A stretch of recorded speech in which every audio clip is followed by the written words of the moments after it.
మాఫీ చేయాల్సిందే ఒక హెడ్లైన్ ప్రధానంగా కనిపిస్తుంది. ఆగస్టు 15లోగా 2 లక్షల రైతు రుణమాఫీ జరగాలి. బ్యాంకర్లతో సంప్రదింపులు వేగవంతం చేయాలి. వర్షాకాలం ప్రారంభానికి ముందే ధాన్యం కొనుగోలు పూర్తి. రాష్ట్ర పునర్విభజన చట్టంలోని అంశాలపై నివేదికలు రూపొందించండి. ఉన్నతాధికారులకు సీఎం రేవంత్ రెడ్డి ఆదేశాలు. 18న రాష్ట్ర మంత్రివర్గం భేటీ అయినటువంటి పరిస్థితి కనిపిస్తోంది. సో అలాగే నెలాఖరులోగా కొత్త వీసీలు నియామక ప్రక్రియ చేపట్టేందుకు ఈసీ అనుమతి. సెర్చ్ కమిటీలను నియమిస్తూ ప్రభుత్వం ఉత్తర్వులు అనే వార్త ప్రధానంగా కనిపిస్తోంది. ఇక రాష్ట్రంలో 10 విశ్వవిద్యాలయాలకు కొత్త ఉప కులపతులు అంటే వైస్ ఛాన్సలర్లు నియామకాల ప్రక్రియ చేపట్టేందుకు కేంద్ర ఎన్నికల సంఘం అనుమతి ఇచ్చినటువంటి పరిస్థితి కనిపిస్తుంది. ఆ వార్త కనిపిస్తుంది. అలాగే మేడిగడ్డపై పీఠముడి బ్యానర్జీ పునరుద్ధరణపై ముందుకు సాగని సిఫార్సులు. ఖర్చులను మాత్రమే భరించాలంటున్న లంచ్. ఇక చట్ట ప్రకారం వెళదామంటున్న నీటిపారుదల శాఖ. సో ఆ సందిగ్ధత ఉన్నటువంటి పరిస్థితి కనిపిస్తుంది.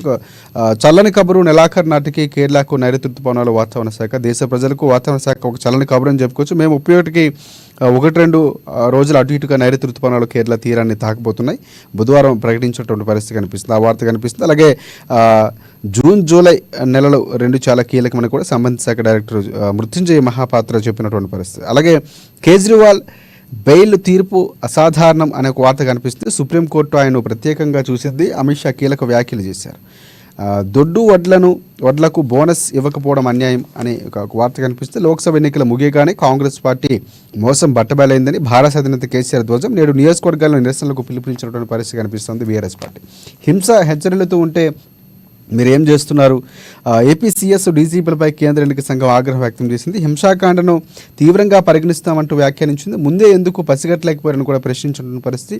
నేడు ఢిల్లీ వచ్చి వివరణ ఇవ్వాలని కూడా ఆదేశించినటువంటి పరిస్థితి కనిపిస్తుంది. సో నెక్స్ట్ మనం ఆంధ్రజ్యోతి చూద్దాం. ఆంధ్రజ్యోతికి సంబంధించి నిద్రలోనే అగ్నికి ఆహుతి అనే వార్త కనిపిస్తుంది. చిన్నారి సహా 6 సజీవ దహనం. నిన్న టిప్పర్ ఢీకొని travels bus tipper oil tanker పగిలి ఒక పల్నాడు ఘటన సంబంధించి విషాదకరమైన వార్త. అలాగే 15 ఆగస్టులోగా రుణమాఫీ చేసి తీరాల్సిందే. ఆర్థిక రుణాలు ఇచ్చే బ్యాంకర్లతో సంప్రదించండి. కీలకంగా కొన్ని వ్యాఖ్యలు, ఆస్తులు, అప్పులు, ఉద్యోగాల విభజన, ఇవన్నీ అంశాలు కూడా పెండింగులు నుండి కూడా నివేదించని అనుకో పూర్తిగా నిన్న ప్రజాపాలనపై దృష్టి పెట్టినటువంటి పరిస్థితి కనిపిస్తుంది. ఇక్కడ వార్త చూస్తున్నాం. అలాగే మరొక వార్త చూసుకుంటే కేజ్రీకి సుప్రీం స్పెషల్ ట్రీట్మెంట్ ఇచ్చిందని కూడా నిన్న అమిత్ షా కొన్ని వ్యాఖ్యలు చేశారు. 75 ఏళ్లకు మోదీ రిటైర్ అవుతారంటూ కేజ్రీవాల్ చేసిన వ్యాఖ్యలపై కూడా షా ప్రతిస్పందించినటువంటి పరిస్థితి కనిపిస్తూ ఉంది. నిన్న ఆయన వ్యాఖ్యల్లో 2029 దాకా పీఎం ఉంటారు, ఆయన మోదీ ఉంటారు, ఆ తర్వాత ఆయనే మాకు నాయకత్వం వహిస్తారని కూడా కొన్ని కీలకమైన వ్యాఖ్యలు చేశారు నిన్న ఆయన ప్రసంగంలో. ఇండియాకు బయట నుంచి మద్దతు, ఇక ఇది జాతీయ రాజకీయాలకే పరిమితం, బెంగాల్ కాంగ్రెస్ సిపిఐ కూటమిలో భాగం కాదు. టీఎంసీ అధ్యక్షుడు బెంగాల్ సీఎం మమత కొన్ని వ్యాఖ్యలు చేశారు. ఆ వ్యాఖ్యలు సంబంధించి వార్త కనిపిస్తుంది. హిందూ ముస్లిం అని విడదీయను, అలా చేస్తే రాజకీయాలకు అర్హున్నే కాదు, మా ఇంట్లో ఈద్ జరిపేవాళ్ళం, ఆ రోజు పొరుగున ఉండే ముస్లింలే మాకు అన్నం పెట్టేవారు, గోద్రా తర్వాత నా ప్రతిష్టను దెబ్బతీశారు, ప్రతిపక్షాలు పూర్తిగా విఫలమయ్యాయి, ఇక పాలనలో ఎలా సక్సెస్ అవుతారని కూడా మోదీ కొన్ని వ్యాఖ్యలు చేశారు ఢిల్లీకి సంబంధించి ప్రసంగంలో. ఇక ఏపీలో ఏం జరుగుతుంది, పోలింగ్ ముగిసిన హింస ఏమిటి, సీరియస్గా ఈసీ తీసుకున్నటువంటి పరిస్థితి, ఈరోజు వివరణ ఇవ్వమని కూడా చెప్పినటువంటి పరిస్థితి వార్త కనిపిస్తుంది. సాక్షి చూద్దాం. సాక్షికి సంబంధించి రుణమాఫీ మార్గం చూడండి అనే వార్త కనిపిస్తుంది. ఆగస్టు 15లోగా రుణమాఫీ చేసి తీరాలి, ఏర్పాట్లు చేయాలని సీఎం రేవంత్ రెడ్డి కొన్ని కీలక ఆదేశాలు. జూన్ తొలివారంలో నైరుతి రాష్ట్రానికి వర్షాలు రాబోతున్న ఆ వార్త కనిపిస్తుంది. సిఏ ద్వారా భారత పౌరసత్వ సర్టిఫికేట్ల జారీ, 14 మంది ముస్లిమేతర ఖాందిశీలకు అందించిన కేంద్రం అనే వార్త కనిపిస్తుంది. అలాగే బడుగులపై బరితెగింపు, వైఎస్ఆర్సీపీ అనుకూల వర్గాలే టార్గెట్, మహిళలపై పచ్చమూకల దాష్టికం అనే వార్త కనిపిస్తుంది. స్లోవాకియా ప్రధానిపై కాల్పులు, తలా ఛాతీ పొట్టలో గాయాలు, పరిస్థితి విషయం అదుపులో అనుమానితుడైన వార్త కనిపిస్తుంది. అన్నదాత ఆగమం, యాదాద్రి జిల్లాలో కొనుగోలులో జాప్యం, ఇక తేమ తరుగు పేరుతో తప్పని కోతలు అనే వార్త కనిపిస్తుంది. ఇక సన్నాలకే బోనస్, 90% మంది రైతులు దొడ్డు వడ్లనే పండిస్తారని తెలిసే వంచిస్తారంటూ కూడా నిన్న మాజీ సీఎం కేసీఆర్ కొన్ని వ్యాఖ్యలు చేశారు. సీఎం రేవంత్ రెడ్డిపై వ్యాఖ్యలు చేస్తూనే ఎన్నికలకు ముందే దీన్ని ప్రకటించి ఉంటే కాంగ్రెస్ను రైతులు తుక్కు చేశారని కూడా వ్యాఖ్యలు చేసినటువంటి పరిస్థితి కనిపిస్తుంది. తెలంగాణలో థియేటర్ల బంద్, 2 వారాల పాటు సింగిల్ స్క్రీన్ మూసివేత, థియేటర్లకు ప్రేక్షకులు రాకపోవడం వల్లే ఎగ్జిబిటర్ల నిర్ణయం తీసుకున్నట్టు వార్త కనిపిస్తుంది. అలాగే వెలుగు చూద్దాం. వెలుగుకు సంబంధించి బీఆర్ఎస్ పైన అయిపోయినట్లే అనే వార్త ప్రధానంగా కనిపిస్తుంది. రాష్ట్రంలో మేమే ప్రత్యామ్నాయమైన కిషన్ రెడ్డి, బీఆర్ఎస్ కాంగ్రెస్ తీరు వల్ల రాష్ట్రంలో ఆర్థిక సంక్షోభం రావచ్చు, ఓటు బ్యాంకు కోసం ఆ 2 పార్టీలు ప్రజలు మభ్యపెట్టాయి, హామీల అమలుపై రాష్ట్ర సర్కార్ నిలదీస్తామని ప్రకటించినటువంటి పరిస్థితి అలా కనిపిస్తుంది. అలాగే వడ్ల కొనుగోలులో ఇబ్బందులు రానియొద్దు, రుణమాఫీ చేసేద్దాం, ఎన్నికల కోడ్ ముగిసేలోపు నిధుల సమీకరణ, అవసరమైతే ప్రత్యేక కార్పొరేషన్ అధికారులకు సీఎం రేవంత్ రెడ్డి ఆదేశం అనే వార్త కనిపిస్తుంది. ఇక మరొక వార్త చూసుకుంటే త్వరలో 10 వర్సిటీలకు కొత్త వీసీలు అనే వార్త కనిపిస్తుంది. సెర్చ్ కమిటీ ఏర్పాటు చేసిన రాష్ట్ర సర్కార్ ఈసీ గ్రీన్ సిగ్నల్ ఇవ్వడంతో నియామకాలను లైన్ క్లియర్ చేసినటువంటి పరిస్థితి, ఆ దిశగా వెళ్తున్నటువంటి పరిస్థితి కనిపిస్తుంది.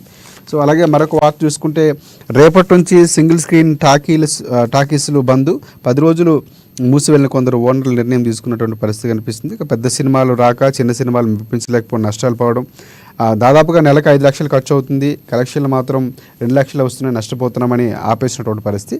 స్థానిక ఎన్నికలపై Congress party focus, graduate MLC ఎన్నికలపై కూడా వార్త కనిపిస్తుంది. తీన్మార్ మల్లన్న తరఫున త్వరలో సీఎం ప్రచారం, ఆ తర్వాత సర్పంచ్, ఎంపీటీసీ, జడ్పీటీసీ ఎన్నికలకు ప్లాన్, వచ్చే నెల 6న ముగినున్నటువంటి ఎంపీ ఎన్నికల కోడ్, ఆ వెంటనే 3 నెలల పాటు స్థానిక ఎన్నికలకు కోలాహలం ఉండబోతుంది, ఎన్నికల జాతర అని చెప్పొచ్చు వరుసగా. సో మామిడి రేటు ఢమాల్ అనే వార్త కూడా కనిపిస్తుంది. టన్నుకు 10,000 ఇస్తున్న దళారులు అనే వార్త కనిపిస్తుంది. జగిత్యాల సూర్యాపేటకు సంబంధించి స్థానిక సంస్థలో బీసీ రిజర్వేషన్పై కమిషన్ కసరత్తు.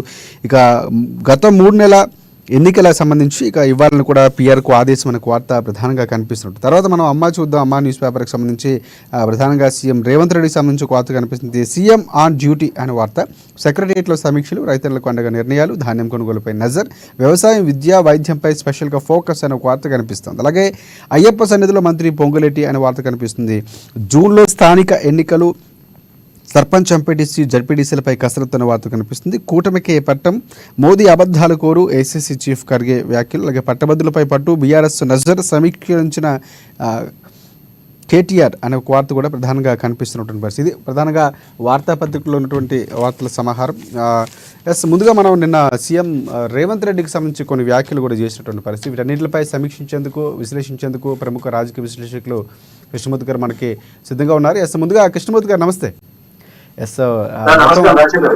పూర్తిగా రాజకీయాలు అయిపోయి ప్రజాపాలనపై దృష్టి పెట్టినటువంటి పరిస్థితి కనిపిస్తుంది. సమీక్షలు వరుసగా ఇంకా ఇక నుంచి ఆయన కూడా చెప్పినటువంటి పరిస్థితి. సో ఆ దిశగానే రేవంత్ రెడ్డి ముందుకు వెళ్తున్నటువంటి పరిస్థితి. నిన్న రైతు రుణమాఫీకి సంబంధించి ఏదైతే 15 ఆగస్టు లోపు ఖచ్చితంగా చేసి తీరుతాం అని మాట ఇచ్చారో, సో ఆ దిశగా అడుగులు వేస్తున్నటువంటి పరిస్థితి కనిపిస్తుంది. ఎన్నికల కోడ్ ముగిసేలోపు నిధుల సమీకరణ కానీ ప్రత్యేకంగా ఒక అవసరమైతే కార్పొరేషన్ ఏర్పాటు చేయాలి, కొన్ని సూచనలు చేశారు. సో ఇది శుభపరిణామం అనుకోవచ్చు మనం. కాంగ్రెస్ పార్టీ సో రైతు రుణమాఫీ దిశగా వెళ్తుంది, రైతుల సమస్యలు పట్టించుకునే ప్రయత్నం చేస్తుంది అనుకోవచ్చు.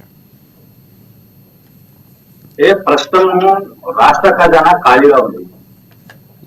రోజువారీ ఖర్చుల కోసమే ఖజానాలో డబ్బు లేకపోతే ఇబ్బంది పరిస్థితులు నేపథ్యంలో మొన్న జరిగిన లోక్సభ ఎన్నికలు కానీ, అంతకన్నా ముందు అసెంబ్లీ ఎన్నికలు కానీ రైతుల రుణమాఫీ విషయంలో కాంగ్రెస్ పార్టీ హామీ ఇచ్చింది, రైతాంగాన్ని రుణమాఫీ చేస్తామని. కాబట్టి ఈ దఫా ఖచ్చితంగా చేసి తీరాలి. రైతులు ప్రతిసారి రైతులను ఈ రకంగా ఇబ్బంది పెట్టడం సరైనది కాదని చెప్పేసి కాంగ్రెస్ పార్టీ భావిస్తున్న నేపథ్యంలో నిధుల సమీకరణ, అంటే రుణమాఫీకి కావాల్సిన దాదాపు 30 లక్షల కోట్లు కావాలని చెప్పేసి గణాంకాలు చెప్తా ఉన్నారు. వీటికి అంటే భారీ మొత్తం మీద కూడా ప్రధాన పైన కూడా భారీ భారం పడే అవకాశం. అయినప్పటికీ అది భారంగా కాకుండా బాధ్యతగా రాష్ట్ర ప్రభుత్వం భావిస్తా ఉంది. రైతాంగాన్ని ఆదుకోవడం భారం కాదు, బాధ్యత అనుకుంటుంది. కాబట్టి ఆ నిధుల సమీకరణ విషయంలో నిన్న సీఎం అంటే సుదీర్ఘంగా కసరత్తు చేశారని చెప్పచ్చు.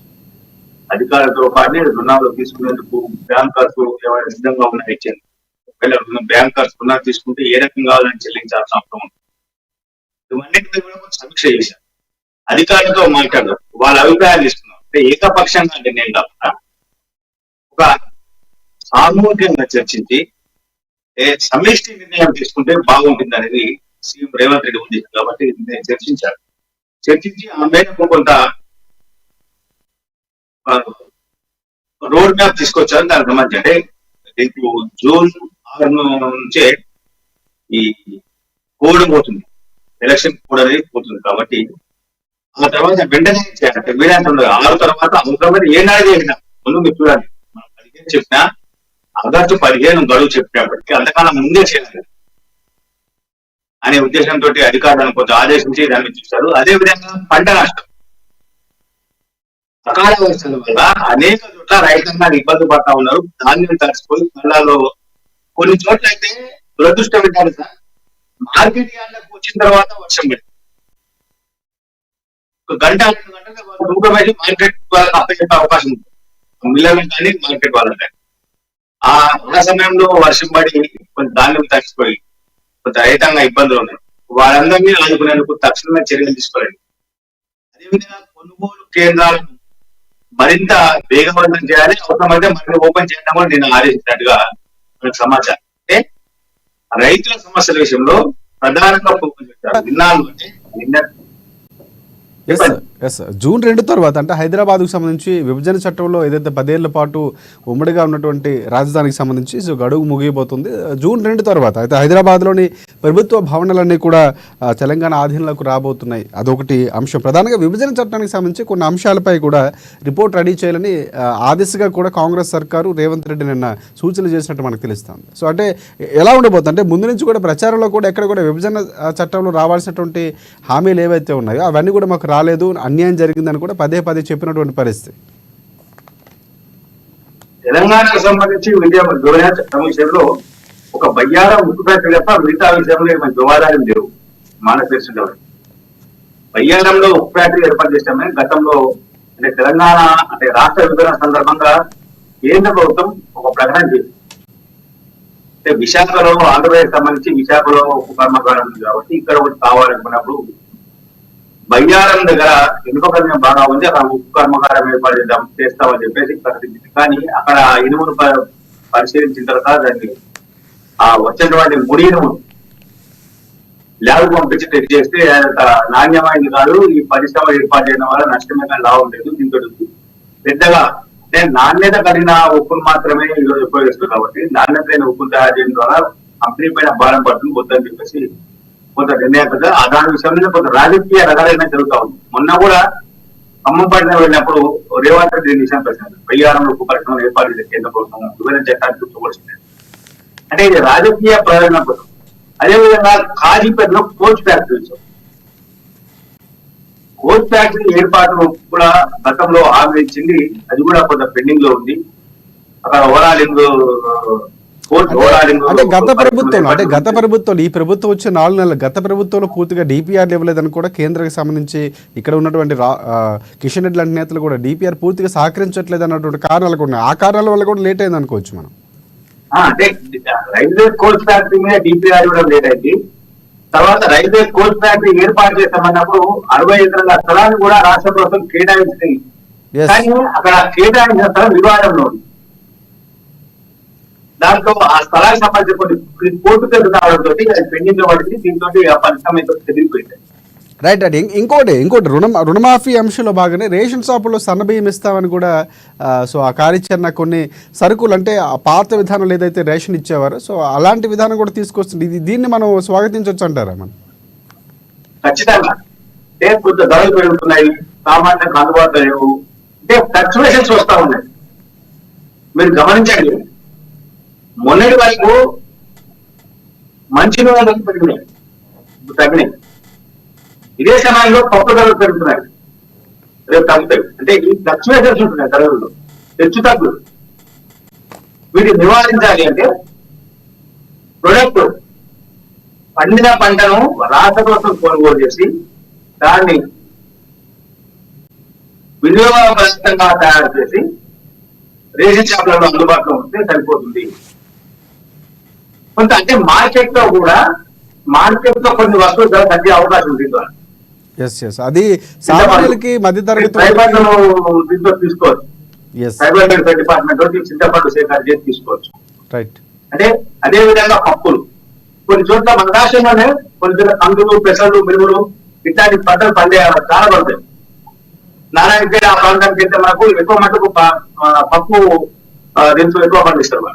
అక్కడి నుంచి అంటే నేరుగా రైతుల నుంచి కొనుగోలు చేసి దాన్ని కొంత ప్రాసెసింగ్ చేసి ప్యాకింగ్ చేసి అమ్మేస్తే కొంత బాగుంటుంది. అదే విధంగా రైతుల వద్ద నుంచే నేరుగా కొనుగోలు చేయాలి. ఆ రైతాంగాన్ని కూడా కొంత ఉపయోగపడుతుంది. ఆ రైతులు పండించిన పంటను మార్కెట్ లో తీసుకొచ్చి దాన్ని మళ్ళీ అక్కడ మార్కెట్ కంపెనీ ఉంచి దాన్ని పెద్ద ప్రాసెస్ వాళ్ళ ఖర్చుతో కూడిన పని. ట్రాక్టర్ కట్టుకుంటావా, బండి కట్టుకుంటావా, డెంపో కట్టుకుంటావా, డీసీఎం కడతావా, ఇవన్నీ మళ్ళా వాటిని పట్టింటాయి.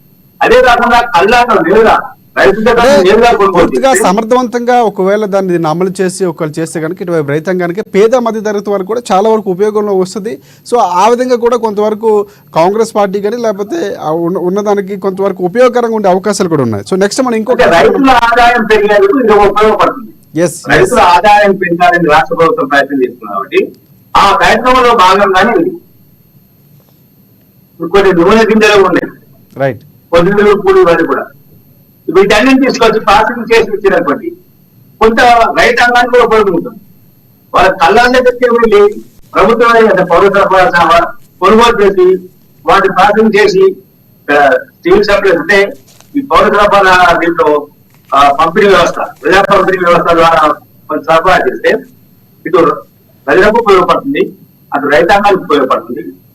సామాన్య పేద ప్రజలతో పాటు ఉన్నత వర్గాలకు కూడా కొంత ధర తగ్గే అవకాశం ఉంటుంది. వాళ్ళకు కూడా కొంత ఆర్థిక వెసులుబాటు కలుగుతుంది. అంటే వాళ్ళకు డబ్బులున్నంత మాత్రం విజయం పరిచయం లేదు, ఎక్కువ పెట్టుకోవడం లేదు. ఉన్న వాళ్ళకు కూడా అంటే మార్కెట్ లో ఉత్పత్తి పెరిగి డిమాండ్ తగ్గినప్పుడు వస్తువు ధర నిలకడగా ఉంటుంది, తగ్గుతుంది.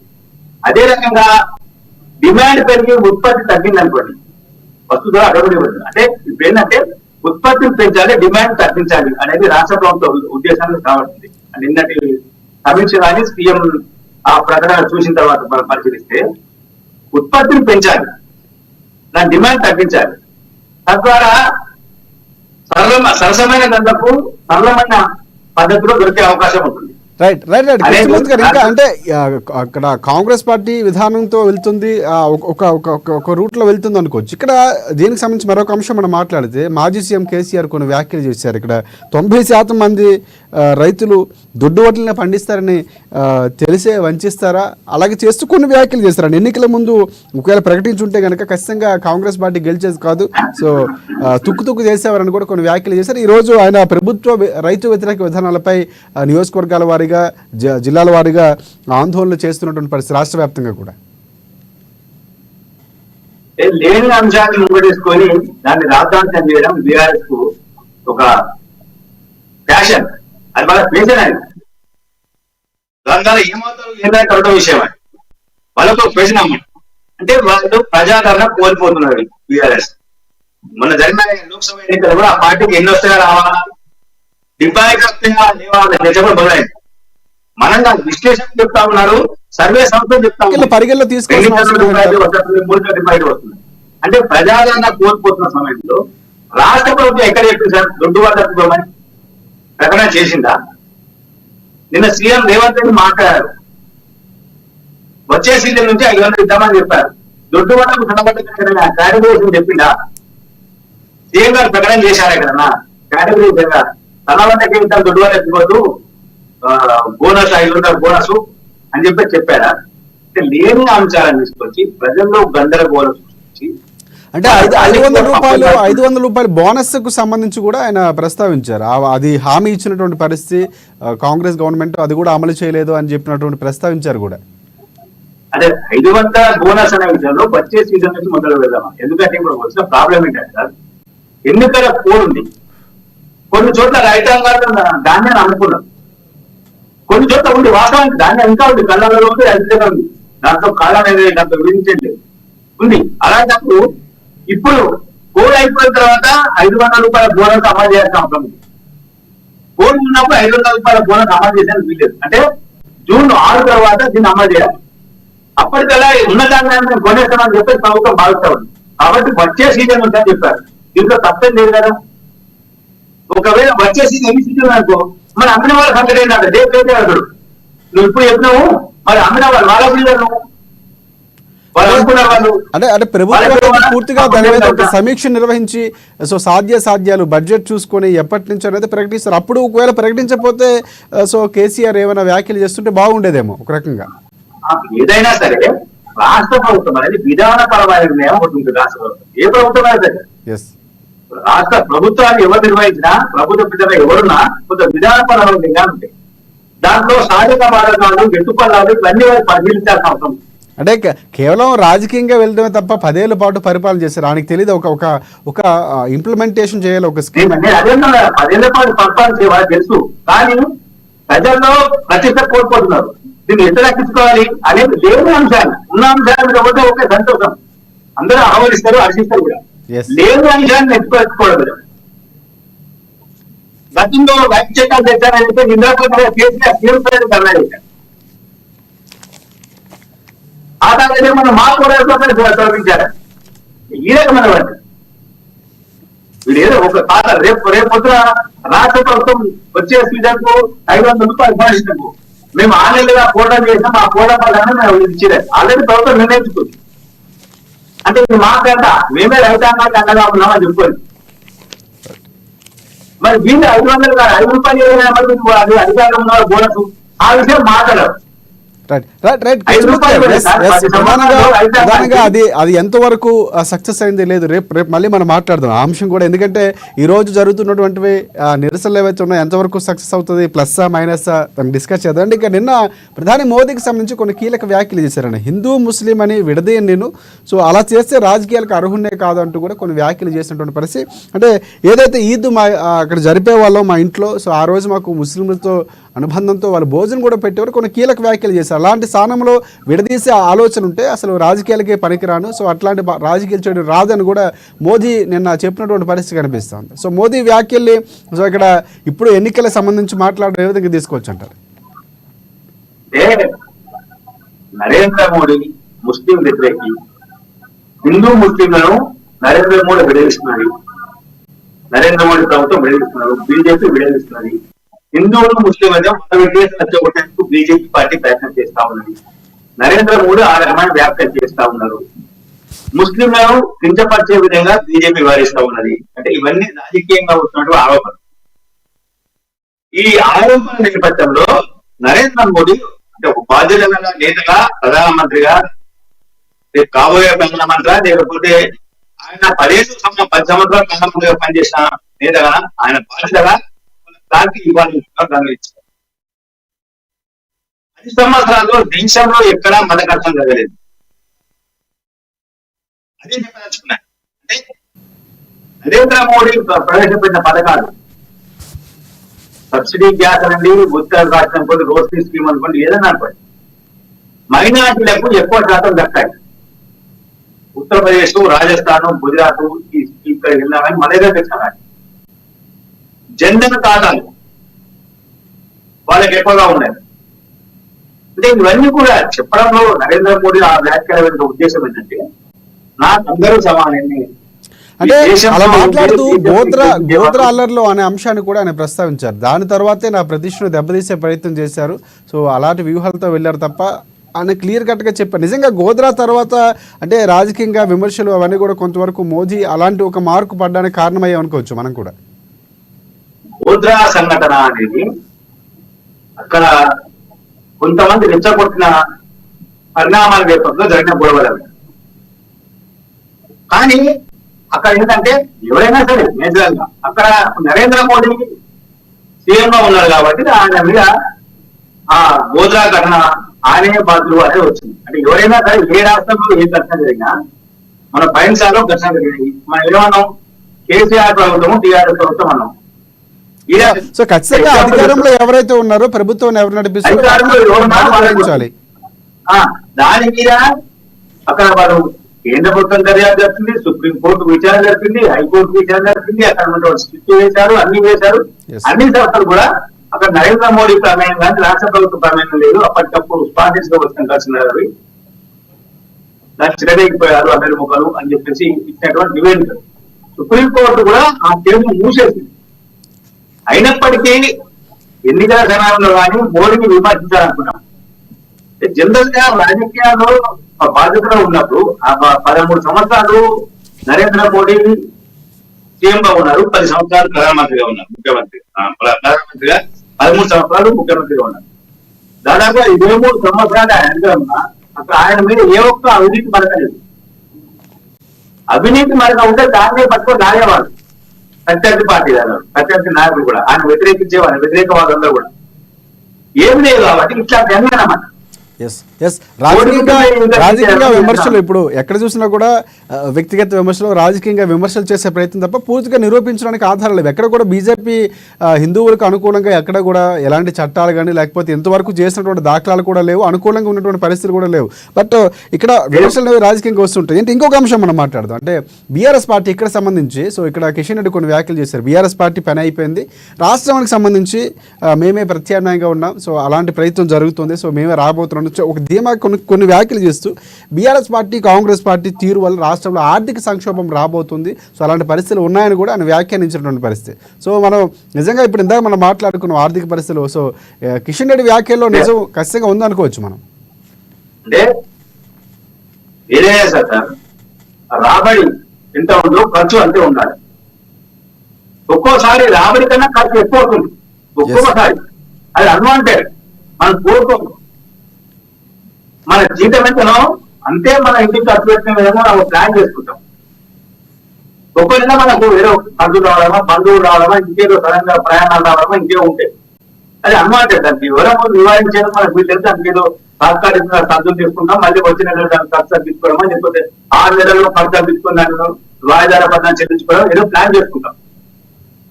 కానీ గడిచిన 10 సంవత్సరాలు రాష్ట్ర ప్రభుత్వం బీఆర్ఎస్ ప్రభుత్వం ఉచితాల పేరుతో రాష్ట్ర ఖజానా పప్పెండలా పనిచేసింది, ఖజానా పొడగొట్టింది, మంచిగా ఉన్న సెక్రటరీ కూర్చింది, ప్రాజెక్టు అక్కడ విజిబిలిటీ రాదు అక్కడ కట్టొద్దు అని చెప్పినా కానీ కొంత అరువుకు ప్రతిష్టకు దాన్ని కట్టారు. అంటే నిజంగా అంటే కిషన్ రెడ్డి వ్యాఖ్యలో నిజం ఉందంటారు. నిజంగా సైలెంట్ ఓటింగ్ పడింది, ముస్లింల్లో ఉన్నటువంటి వారు కూడా మా వర్గానికి అనుకూలంగా మాకు ఓట్లు వేశారు, ఈసారి ఊహించని రిజల్ట్స్ రాబోతున్నాయి, సో ఖచ్చితంగా మా అంచనాలన్నీ కూడా అనుకూలంగా మాకే ఉంటాయని కూడా కొన్ని వ్యాఖ్యలు చేశారు. సో అంటే బీఆర్ఎస్ పార్టీ దాదాపుగా ఒకటి వస్తుందా రాదా అనేది కూడా చర్చ జరుగుతున్నటువంటి అంశం అది. సో ఇక్కడ కాంగ్రెస్ పార్టీ బీజేపీ మధ్య ప్రధాన పోటీ అది స్పష్టంగా కనిపించింది ముందు నుంచి కూడా మనం మాట్లాడుకున్నట్లే. సో నిన్న అంటే కాంగ్రెస్ని బీట్అవుట్ చేసి ఈసారి బీజేపీ ఎక్కువ సీట్లు సాధించే అవకాశం ఉందని నిన్న కిషన్ రెడ్డి వ్యాఖ్యలు ఉన్నాయి. సో నిజంగా ఆ పరిస్థితి రాష్ట్రంలో మన జరిగిన ఎన్నికల తీరు చూస్తే కనుక ఉందనుకోవచ్చా మనం? అంటే ఆయన చెప్పింది నాకు ఉన్నంత వరకు 4 గంటల్లో జరిగినటువంటి పోలింగ్ సర్వేను పరిశీలించిన తర్వాత పార్టీ నాయకత్వం ఇచ్చిన నివేదికల ఆధారంగా ఆయన చెప్పి ఉంటారని అనుకుంటాను. ఖచ్చితంగా ఆర్టికల్ 370 రద్దు, ట్రిపుల్ తలాకు ఇట్లాంటి అన్నిటిని కూడా కొంత బీజేపీ పైన మైనార్టీలు కొంత ఆకర్షణ. జమ్మూ కాశ్మీర్ తీసుకోండి, గతంలో ఎప్పుడు లేని విధంగా మన పోలింగ్ పర్సెంటేజ్ పెరిగింది. ఓటు చేసేవారు 9%, 11% ఓటింగ్ నుంచి నిన్న 31%, 30% వచ్చింది. అంటే ప్రజలకు స్వేచ్ఛ వాతావరణం ఇస్తా ఉన్నాం. ట్రిపుల్ తలాక్ వల్ల ముస్లిం మహిళలు చాలా మంది సంతోషపడతా ఉన్నాం. ట్రిపుల్ తలాక్ చట్టం చేయడం ద్వారా లేకపోతే వాళ్ళ బతుకు అగమ్య గోచరంగా ఉండేది. వాళ్ళు వాడినంత కాలం వాడుకుని అక్కడ తలాక్ పెట్టి వాళ్ళు వదిలించే సంఘటన అనేకంగా ఉన్నాయి దేశం. ఇట్లాంటి వారు చెక్ పెట్టేందుకు నరేంద్ర మోడీ ప్రభుత్వం నిర్ణయం తీసుకుంది. కాబట్టి ఆ వర్గాలు ముస్లిం వర్గాలు, మైనార్టీ, అదేవిధంగా కేంద్ర ప్రభుత్వం ప్రవేశపెట్టినటువంటి పథకాలు అంటే ప్రధానమంత్రి ఆవాస్ యోజన నుంచి మొదలుపెడితే అన్ని పథకాలు, ఉజ్వల గ్యాస్ స్కీమ్, వీటన్ని తీసుకున్నా కానీ ఖచ్చితంగా మైనార్టీలకు బాధ్యతలు అయ్యారు. ఇంతకుముందే మనం చెప్పాం, ఉత్తరప్రదేశ్ కానీ, గుజరాత్ కానీ, రాజస్థాన్ కానీ ఇట్లాంటి రాష్ట్రాల్లో, మధ్యప్రదేశ్ ఇట్లాంటి రాష్ట్రాలకు వెళ్ళి చూస్తే మైనార్టీలు ఎక్కువగా ఉంటారు. లబ్ధిదారు ప్రభుత్వ లబ్ధిదారు అంటే ప్రభుత్వం నుంచి లబ్ధి పెరిగింది కాబట్టి వాళ్ళందరూ కూడా కొంత బీజేపీ పట్ల ఆకర్షితులవుతారు. ఇంతకాలంలో ఏమనుకున్నారు, మైనార్టీ ఓటు బ్యాంక్ బీజా పార్టీ, కానీ బీజేపీ ఓటు బ్యాంక్ చూస్తున్నప్పటికీ వాళ్ళకి ప్రాధాన్యత ఇచ్చారు ప్రభుత్వ పథకాలు. మేము మైనార్టీలకు ఈ పథకాల్లో హక్కులు అని ఎక్కడా కూడా చెప్పలేదు.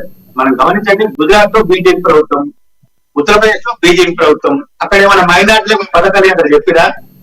ఎవరైనా సరే ఏ మైనార్టీ నాకు పథకం రాలేదు, నాకు ఇవ్వట్లేదు, అరువుని నాకు ఇవ్వట్లేదు ఎక్కడైనా మొదటిగా రైట్ రైట్ వీటన్నిటి దృష్టిలో పెట్టుకొని కిషన్ రెడ్డి ముస్లిం మైనార్టీలో మాకు ఓటు వేసి ఉంటారు, అని చెప్పేసి ఆయన భావించుంటారు. సో ఆయనకి అందిన ఈసారి నివేదికల ప్రకారమే చెప్పారు. ఎస్ ఎస్ మీరు అన్నట్లు అది కూడా ఉండొచ్చు. ఎస్ ఎస్ రైట్ కృష్ణమూర్తి గారు ప్రధానంగా ఎస్ చాలా అంశాలు మారబోతున్నాయి రాజకీయంగా కూడా. సో అవన్నీ మాట్లాడదామని ప్రత్యేకంగా మీ విశ్లేషణ అందించేందుకు ప్రత్యేక ధన్యవాదాలు కృష్ణమూర్తి గారు. ఇది ఇవాళ న్యూస్ క్యాన్. రేపటి న్యూస్ క్యాన్లో మళ్ళీ కలుసుకుందాం. మినిట్ టు మినిట్ అప్డేట్స్ ఎప్పటికప్పుడు మీకు అబ్బా న్యూస్ అందిస్తూనే ఉంటుంది. చూస్తూనే ఉండండి అమ్మా.